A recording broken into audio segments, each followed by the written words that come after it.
Vamos ver como é que está a correr. O caminhão está ali a trabalhar. Vamos lá embora.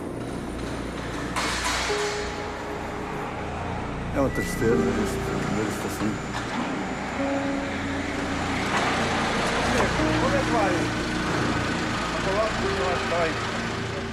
Na maneira que isto está, nem eu tenho vontade de cá vir à fábrica. Está tudo parado. Não se vê cliente, não se vê nada. É uma tristeza. Eu tenho 67 anos e julgava que ia ter uma vida facilitada com esta idade e não tenho mais preocupações. Nunca pensei ser muito rico, mas quase podia ser se me dessem o dinheiro que tenho preso no BPN. À medida que eu tinha disponibilidades, ia pondo dinheiro a prazo, de 6 meses. Cheguei a ter lá à volta de 950 mil euros em depósitos, em que foram pagos alguns e outros ainda lá estão retidos. E o senhor o que é que fazia se tivesse assim de repente os seus 750 mil euros? Era capaz de investir em alguma coisa que me permitisse salvaguardar os meus netos e os meus filhos.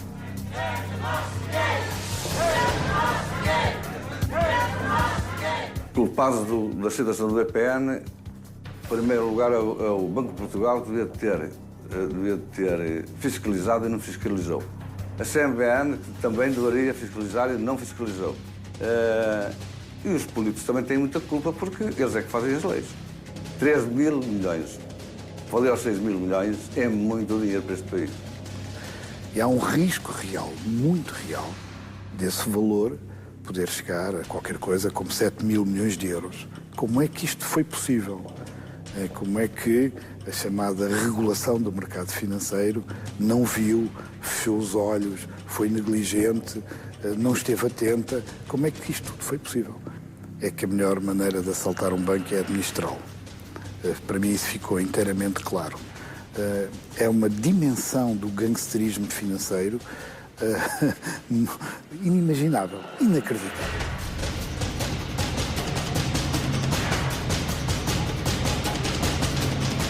Um pequeno banco faz o que fazem os pequenos quando querem ser grandes. Estica-se, empoleira-se. Quando os muito pequenos que querem ser grandes são falhos de caráter, acotovelam, espezinham, trepam, agigantam-se. 1998.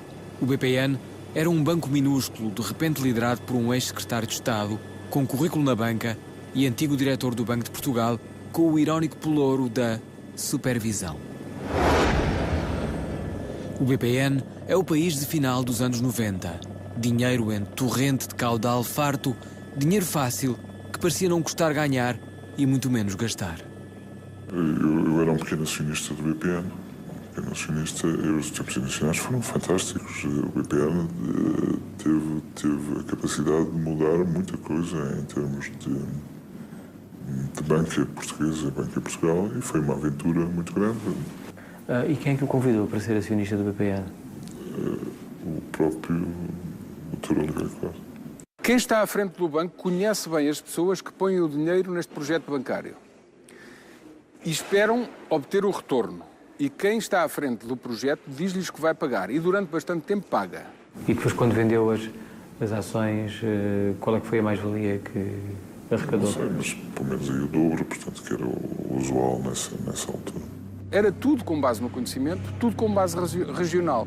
E, portanto, aquela expressão da análise política que se pode usar à figura do caciquismo pode usar-se e deve usar-se neste caso.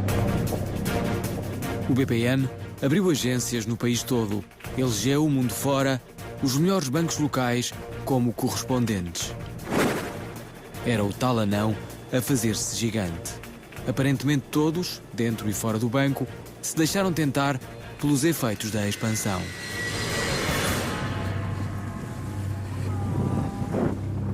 Um diretor de topo que não quis ser gravado. Doutor, boa tarde. Obrigado por ter vindo. Liberta as palavras que retratam o momento. Doutor, há aqui uma situação relacionada com o BPN que eu acho que me pode, de facto, ajudar a resolver, que é, como é que foram os primeiros tempos do BPN? Os resultados só podiam ser bons. Não parávamos de abrir agências. Em todas as terras éramos nós e a Caixa Geral de Depósitos. A rede espalhada pelo país captava muitos clientes. A expandir a rede pelo país teve custos, que, dada a dimensão, terão começado a ser escondidos logo nessa fase de arranque.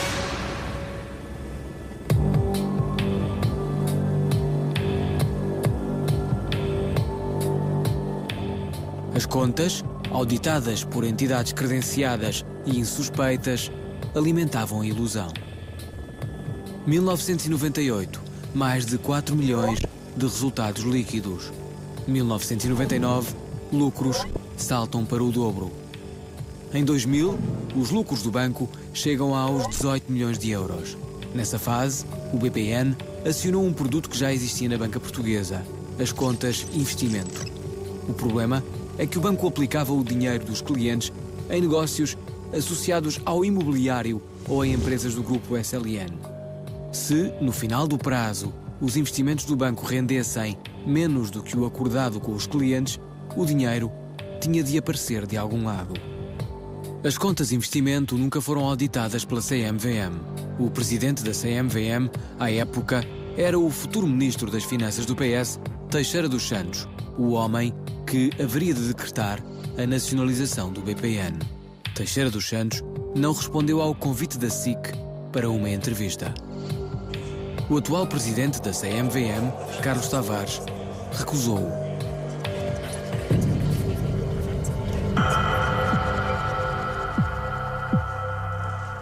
Ao longo de 5 meses de investigação do caso BPN, a SIC contactou 51 pessoas, ex-administradores e diretores, funcionários e ex-funcionários, acionistas e ex-acionistas da SLN, membros do governo atual e do anterior, banqueiros, ex-banqueiros, supervisão bancária, advogados. O BPN pesará na consciência de muitas destas pessoas. 24 dos pedidos de entrevista foram rejeitados. Ao longo desta investigação, serão identificadas todas as pessoas e entidades que não quiseram ser entrevistadas. Dos 27 que falaram, 2 só aceitaram fazê-lo com a identidade protegida e 12 não permitiram que fosse feita qualquer gravação. Apenas 13 deram entrevista sem restrições. Contudo, 8 deles não têm qualquer ligação direta conhecida ao caso BPN.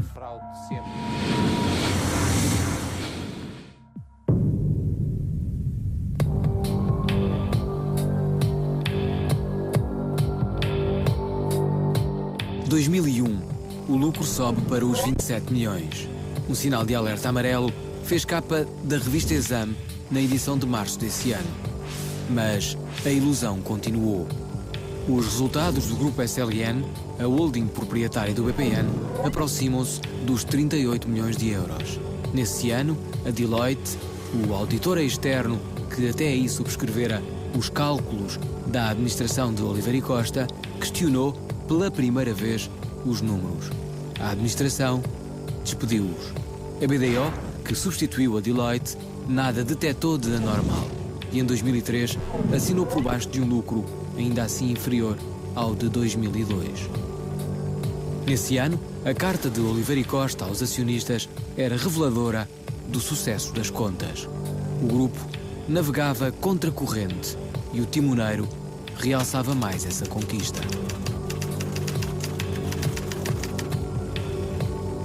Em 2003, Manso Neto, atualmente presidente da EDP Renováveis, terminou a sua curta passagem pelo BPN.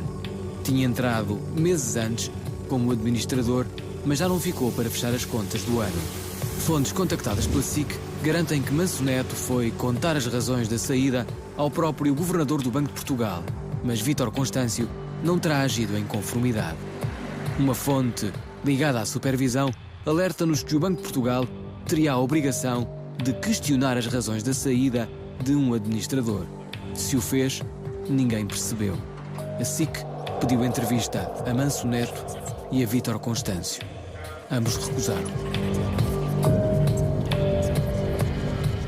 Em 2004, o presidente assinala um aumento dos lucros do grupo de 37% face ao ano anterior, aproximando-se dos 50 milhões de euros. Em 2005, os lucros líquidos do grupo descem ligeiramente, rondando os 44 milhões. Mas, em 2006, voltam a disparar. Mais de 75 milhões. Os bancos procuram fazer lucros, inventar lucros, se for possível. A banca tem uma avidez para apresentar lucros tremenda. Não quer pagar impostos. Mas que lucros quer, pá. Olha, eu é que nunca mais queria participar em banco nenhum. Meu Deus.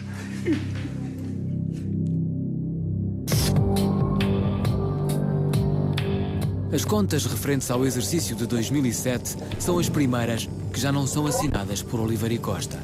Abdul Karim Vakil, o presidente interino, assume uma quebra dos lucros para menos de 30 milhões de euros. O relatório foi despachado pelos auditores internos e externos da Sociedade Lusa de Negócios em maio de 2008. Oliveira e Costa fora afastado da administração em fevereiro desse ano. Durante os 10 anos de gestão de Oliveira e Costa, o Banco de Portugal questionou por 3 vezes a administração do BPN e da SLN, que, por ser proprietária de um banco, estava sujeita às mesmas regras. Até à nacionalização, em 2008, estão registados alertas, pedidos de esclarecimento, conselhos da supervisão. Por decisão do Banco de Portugal, o BPN foi forçado a proceder a aumentos de capital para equilíbrio dos rácios, mas a gestão de risco persistiu. O setor confirma então que o Banco de Portugal se conforma com a ausência de respostas sem agir. É assim? É. Como é que se explica que a supervisão questione o seu Conselho de Administração durante, enfim, a avaliar pelo que aqui nos diz, anos, e se conforme com isso? O que eu sei é que o Dr. Oliveira Costa ficou de resolver essa questão e de tratar desse assunto. Agora, se o Dr. Oliveira Costa chegou a falar com alguém do Banco de Portugal sobre o assunto, desconheço. Doutor, o Dr. Vakil, quando aqui veio, disse-nos uma coisa logo à cabeça, é que havia 157 pedidos de 100 resposta. Eu até posso ser verdade, simplesmente, se calhar eu tinha recebido na véspera 150, bem. Doutor, o Dr. Vakil até disse que tinham alguns desde 2004. Não, mas isso o Dr. Vakil às vezes também economiza muito, na verdade. Nenhum de nós pensou que o Dr. Oliveira Costa fosse capaz do tipo de coisas que aconteceram no BPN. Nunca. Alguém que foi diretor da supervisão do Banco de Portugal, entre outros aspectos, enfim, do seu percurso pessoal, realmente não houve essa suspeita. Será ingenuidade? Talvez. Uma investigação jornalística dos anos 90 deixara todavia uma mácula nesse percurso à prova de bala de Oliveira e Costa. O então secretário de Estado decretou um perdão fiscal de 500 mil contos, cerca de 2,5 milhões de euros, a uma empresa envolvida numa burla fiscal de proporções gigantescas. O caso da Cerâmica Campos acabou por desaparecer da agenda política. Morreu às mãos do permanente jogo de equilíbrios entre PS e PSD. A partir de 2008, o lodo das contas tornou-se transparente e foi o descalabro. O Dr. Oliveira Costa apresentava o grupo com altos resultados. As contas estavam lá, auditadas, com uma supervisão acrescida do Banco de Portugal e tinham resultados que eu acho excelentes. Perante aquilo, as contas, o que é que querem que os acionistas descubram? Nas Assembleias Gerais, eu ficava tão incomodado que não me fizessem perguntas. Eu cheguei a fazer perguntas, ali à sorte, e eu disse, olha, vejam, façam algumas perguntas, homem, façam algumas perguntas. Por estar a provar tudo por unanimidade, às vezes por aplauso, chateia para isto só não, em certos regimes políticos, pá. As tiradas de humor do ex-presidente do BPN e da SLN pontuaram as quase 6 horas de audição parlamentar de inquérito. Vivíamos ainda os ecos da nacionalização. Aqui, pela primeira vez depois de galgar o fracasso, Oliveira e Costa quebrou o silêncio. Quando o Dr. Oliveira Costa foi à Assembleia, ele não parecia que estava preso. Ele parecia uma vítima do sistema. Depois desta longa jornada, o ex-presidente do BPN não voltaria a falar publicamente. Não me pode perguntar nada que eu não respondo literalmente a nada. O advogado de Oliveira e Costa afastou a hipótese de uma entrevista, alegando que o seu cliente se encontra em grande sofrimento.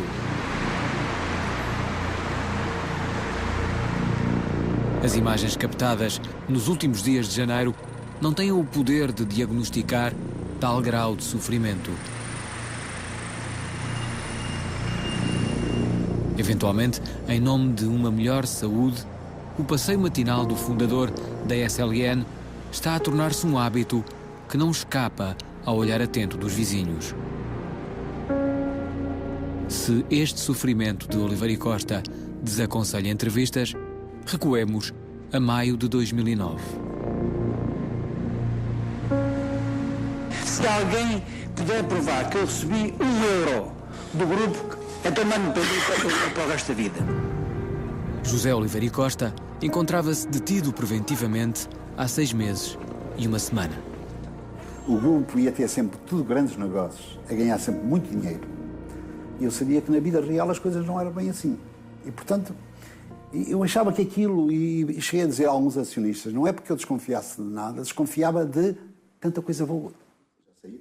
Alberto Figueiredo é um homem do PSD, ex-presidente da Câmara de Esposende e, desde essa altura, amigo de Cavaco Silva.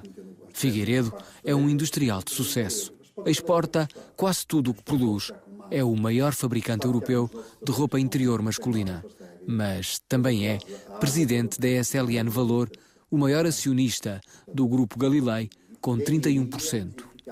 A Galilei deu continuidade à SLN de Oliveira e Costa, agregando o pacote de empresas que não foi nacionalizado em 2008. Emparedado entre o sucesso da moda interior masculina e a herança pesada de Oliveira e Costa, Figueiredo coloca no topo da fraude o fundador da SLN. Eu acho que o Dr. Oliveira Costa sabe muito. E há muita gente que tem muito medo do Dr. Oliveira Costa. E era esse poder que existia que permitia que as coisas não se descobrissem. De alguma forma, os acionistas também confiaram demais no Dr. Oliveira Costa? Eu concordo contigo, porque eu não sei precisar, mas 3 ou 4 anos antes disso eu saí, fui corrido do Conselho Superior, porque disse ao Dr. Oliveira Costa uma coisa, que era importante ter no grupo um conjunto de administradores credíveis. Regressa 2 anos depois de ter saído. O chão da SLN e do BPN começava a escapar dos pés de Oliveira e Costa e o então presidente terá reclamado o amparo de Figueiredo. E posso dizer, quando regressei, já estava a guerra instalada. Alberto Figueiredo integra o chamado Grupo dos 10. Em 2007, uma dezena de acionistas recebe informações de um escasso número de operacionais do banco por fundos conhecedores da fraude. E a destituição do homem forte é posta em marcha. Ele saiu porque nós o obrigamos a sair. Ele quis se despedir de nós e abraçou-se a nós a chorar com lágrimas, a dizer: vocês estão muito ricos. O teatro que foi feito com este tipo de atitude, quer dizer, porque efetivamente ele sabia como é que nos deixou o grupo. Oliveira e Costa sai a 12 de fevereiro de 2008. Os problemas de saúde do presidente foram pretexto que só terá convencido os clientes mais confiantes. Um mês depois de ter sido forçado a deixar a SLN-BPN, Oliveira e Costa decidiu agitar um casamento que já durava há 42 anos. Continuou casado e a viver na mesma casa da mulher, mas requereu a separação judicial de pessoas e bens. Esta alteração permitiu-lhe desde logo colocar os bens do casal do lado de quem os poderia proteger. Na posse de José Oliveira e Costa ficaram exclusivamente as ações da SLN. Nota de rodapé: as ações da SLN, cujo empréstimo para aquisição permanece por pagar, têm valor residual.